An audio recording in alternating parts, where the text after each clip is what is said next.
Durante a sessão da Comissão de Constituição e Justiça do Senado, que debatia a PEC que reitera a vedação ao porte de entorpecentes, o senador Magno Malta respondeu ao senador petista Humberto Costa, que avisava aos colegas que a iniciativa possivelmente será inútil, pois será questionada no Supremo Tribunal Federal. Humberto Costa disse: muita gente aqui sabe, mas está fazendo essa discussão, repetindo esses argumentos como uma estratégia de enfrentamento político.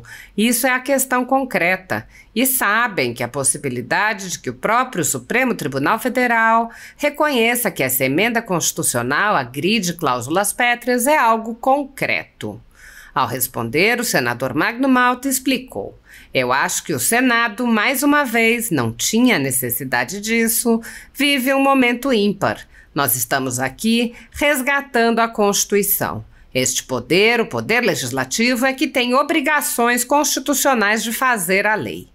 Magno Malta lembrou que o Supremo Tribunal Federal só assumiu o grau atual de ativismo judicial graças à omissão subserviente do Senado.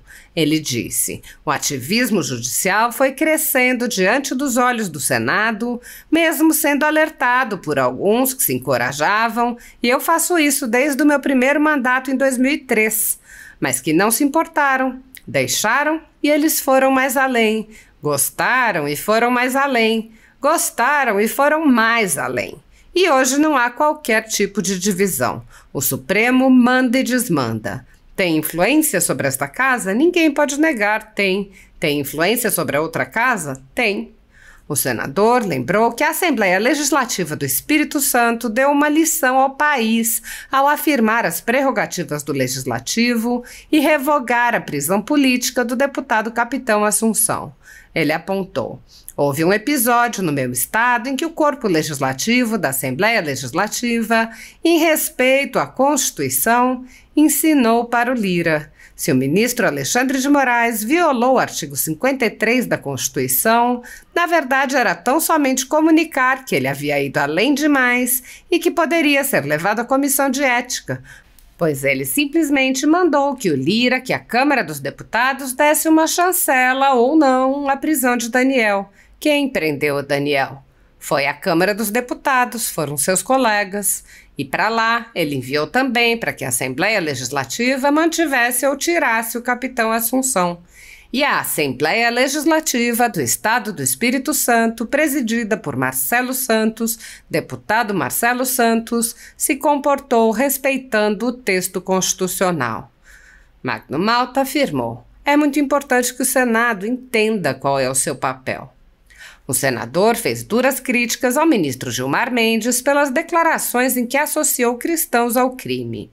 Malta disse: ministro Gilmar, o senhor precisa pedir desculpas. Aqui, quando alguém vem e faz discurso que ofendeu um nicho de pessoas pelas suas opções, recorre-se logo ao Supremo, ao Ministério Público Federal. Ministro Gilmar, eu vou recorrer a quem para o senhor provar o que falou? Porque eu sei que o Supremo solta narcotraficante, devolve bens de narcotraficante. Isso eu sei. Eu sei que a dama do tráfico esteve lá no Ministério da Justiça. Eu sei que a dama do tráfico do PCC teve passagem paga pelo governo. Conversa, isso não é coisa nova. É nicho eleitoral que eles criam. É revoltante. George Soros deve estar assistindo, esperando essa votação, porque esse é um bilionário que financia a esquerda no mundo, sabe? E não sabe da lágrima de uma mãe que chora porque tem um filho drogado. O senador afirmou: isso é de pirraça. Sabe por que eles fazem isso? Porque eles sabem que o Senado se curva, que o Senado não reage. Não reage. Com todo respeito ao presidente desta casa, eu sei que todo mundo, ao se dirigir a ele, fala: Vossa Excelência foi muito bem, parabéns a Vossa Excelência pela iniciativa. Iniciativa do plenário, que começou a cobrar. E eu não vou passar pano para ninguém. Não vou passar pano para ninguém. Esta casa não cumpre mais do que a sua obrigação. O que está fazendo hoje já deveria ter feito antes, para que nós não passássemos esse vexame. Magno Malta apontou: e o recado já foi dado aqui por um senador de esquerda de que o Supremo pode não aceitar isso. Achar que algumas cláusulas pétreas foram feridas, não é? a gente pode receber essa rebordosa pelo peito. A ditadura da toga segue firme. O Brasil tem hoje presos políticos e jornais, parlamentares e influenciadores censurados. A Folha Política tem toda a sua receita, gerada desde 1º de julho de 2021, confiscada por uma canetada do ministro Luiz Felipe Salomão, ex-corregedor do TSE, com aplauso e respaldo dos ministros Luiz Roberto Barroso, Alexandre de Moraes e Edson Fachin. Todos os rendimentos de mais de 32 meses de trabalho do jornal estão sendo retidos sem justificativa jurídica. O inquérito já está no 4º relator, o ministro Raul Araújo, e segue sendo transmitido de corregedor em corregedor, enquanto famílias e empresas são privadas da renda de seu trabalho dia após dia. Anteriormente, a Folha Política teve sua sede invadida e todos os seus equipamentos apreendidos a mando do ministro Alexandre de Moraes, em inquérito que foi arquivado por falta de indícios de crime. Mesmo assim, a equipe continuou trabalhando como sempre, de domingo a domingo, dia ou noite, para trazer informação sobre os 3 poderes e romper a espiral do silêncio imposta pela velha imprensa, levando informação de qualidade para todos os cidadãos e defendendo os valores, as pessoas e os fatos excluídos pelo mainstream, como o conservadorismo e as propostas de cidadãos e políticos de direita.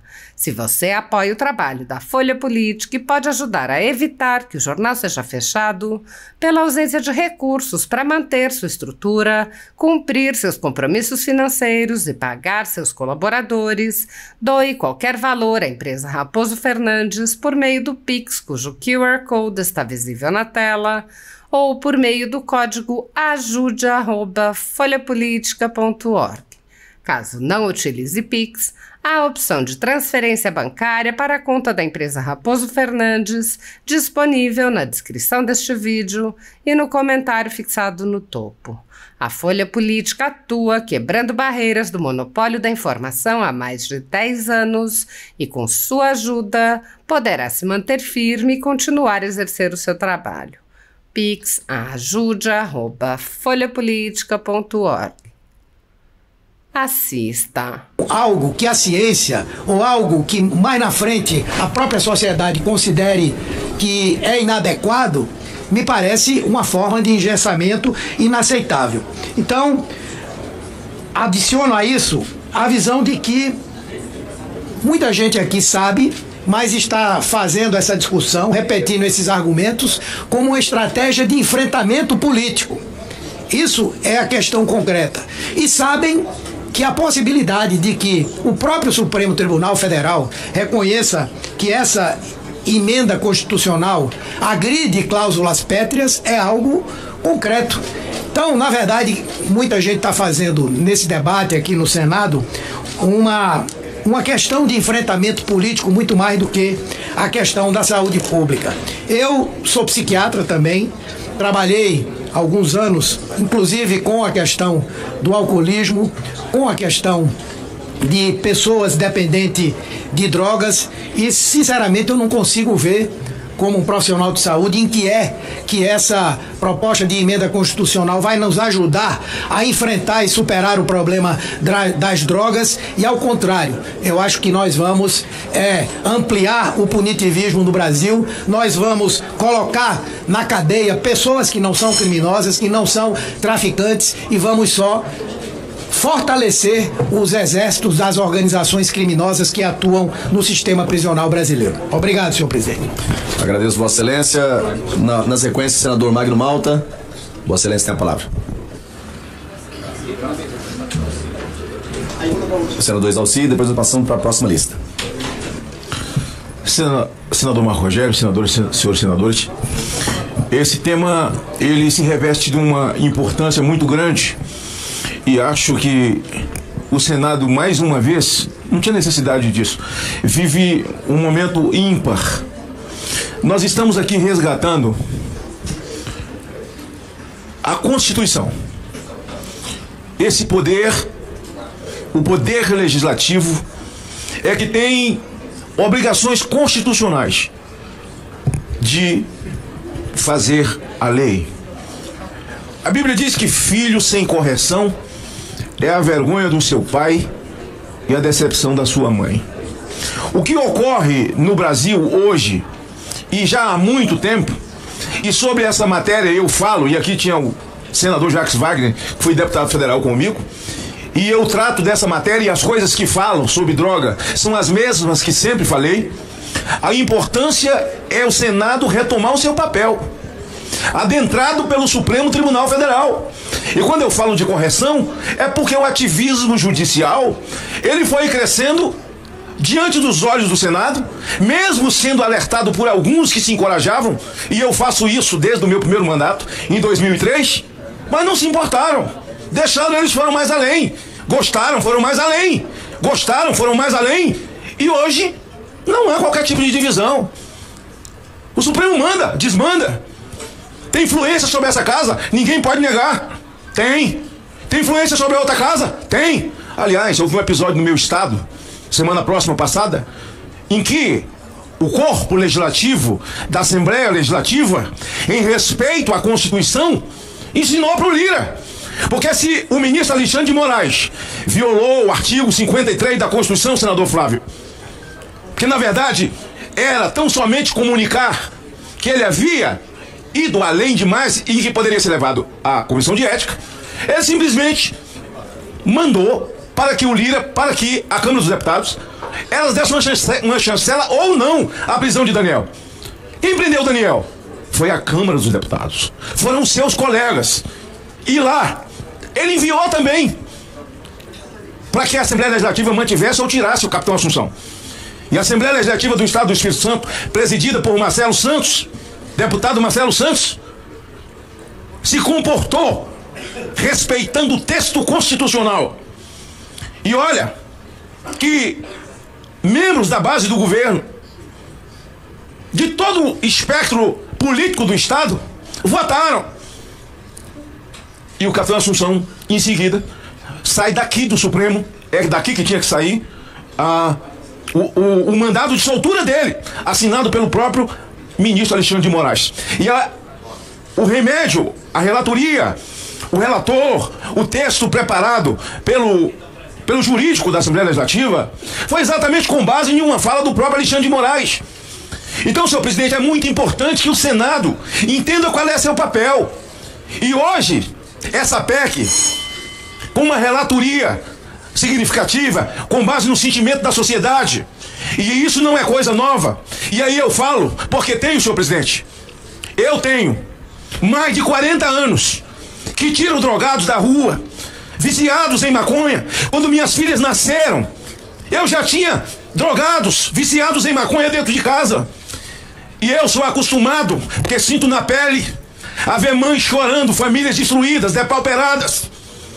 Na verdade, defender a legalização de drogas, e nas bases que colocou o Supremo, que melhora até a logística de quem vende droga, visto que qualquer garoto, até com base nas afirmativas do ex-governador da Bahia, que hoje é ministro da Casa Civil, o Rui Costa, que o tráfico tem capilaridade, que dá emprego para adolescentes, a logística vai ficar fácil. Qualquer menino sai aí com 12 papelotes na mão, 10, 5, sai vendendo aqui. E quem vai prender? O juiz ainda vai ficar sem alternativa, porque pelas alternativas, o drogado vai se ele quiser. E se ele não fizer, o que o juiz vai fazer com ele? Não existe. O juiz não tem uma carta na manga para dizer: eu te recolho 6 meses, ou te recolho 1 ano. Não tem nada. O relatório é quem vai cumprir pena alternativa, pintando o cemitério, assistindo palestras. Relatório, ele não compareceu. Relatório, ele não compareceu. Relatório, ele não compareceu. E no final, juiz sem graça, porque a legislação protege o bandido, não protege a sociedade. Jorge Soros deve estar assistindo isso aqui agora. O ministro Barroso, presidente do Supremo hoje, tinha que se julgar impedido, porque já fez palestra sobre isso. E o voto dele foi bem antes. Na justificativa do voto do ministro Barroso, ele diz: se o cidadão brasileiro pode tomar um porre antes de dormir, ao chegar do trabalho, depois de jantar, por que não fumar um baseado? Ora, é apologia ao crime. O ministro da Suprema Corte, e agora ele é presidente, ele tem que se julgar impedido. Dosimetria de droga, quantidade. O policial, além da câmera, agora vai ter que andar com a balança também? Ou o bandido vai ter que andar com a balança e a maconha? As duas coisas. Para poder conferir que ele não está cometendo um crime. Aliás, o troço pegou tanta moda que essa semana o ministro Gilmar Mendes chamou de evangélicos, de narco-evangélicos. Com base em quê, ministro? Com base em quê? Deu nome? Quem são os evangélicos traficantes? O senhor deve um pedido de desculpas a essa nação cristã, de evangélicos, de homens e mulheres, e eu faço isso pela memória da minha mãe, da minha família, de centenas e centenas de homens que poderiam estar em qualquer profissão, Vossa Excelência sabe disso, como um profissional liberal, bem sucedido, mas deixaram isso para poder seguir uma chamada, um sacerdócio, e ter que ler que o ministro disse que existem narco-evangélicos. Dê nome, ministro. Quem são os narcotraficantes evangélicos? Quem são os pastores? Porque criminoso tem em todo lugar. Tem na ordem dos advogados, tem no Conselho de Medicina, tem na indústria, tem no comércio, tem aqui, tem no Supremo. Ministro Gilmar, o senhor precisa pedir desculpas. Aqui, quando alguém vem e faz discurso que ofendeu um nicho de pessoas pelas suas opções, recorre logo ao Supremo, ao Ministério Público Federal. Ministro Gilmar, eu vou recorrer a quem? Para o senhor provar o que falou? Porque eu sei que o Supremo solta narcotraficante, devolve bem de narcotraficante. Isso eu sei. Eu sei que a dama do tráfico esteve lá no Ministério da Justiça. Eu sei que a dama do tráfico do PCC teve passagem paga pelo governo. Conversa. Isso não é coisa nova. É nicho eleitoral que eles criam. É revoltante. Jorge Soros deve estar assistindo e esperando essa votação, porque esse é um bilionário que financia a esquerda no mundo, sabe? E não sabe da lágrima de uma mãe que chora porque tem um filho drogado. Eu conheço de perto, senhor presidente. É o que eu respiro, é o meu dia a dia. E maconha. Dizia aqui o senador Girão que a Holanda começou com 5 gramas e fez um esgoto humano, que eles tentam de tudo voltar atrás. Hoje, senador Flávio, não conseguem, pela porta que eles abriram. Abriram uma porta que nunca mais se fechou, senador Efraim. E aqui começa com 10. Meu pai do céu, isso é de pirraça. Sabe por que eles fazem isso? Porque eles sabem que o Senado se curva, que o Senado não reage. Não reage. Com todo respeito ao presidente dessa casa, eu sei que todo mundo ao se dirigir fala: Vossa Excelência foi muito bem, parabéns a Vossa Excelência pela iniciativa do plenário, que começou a cobrar. E eu não vou passar pano para ninguém, senhor presidente.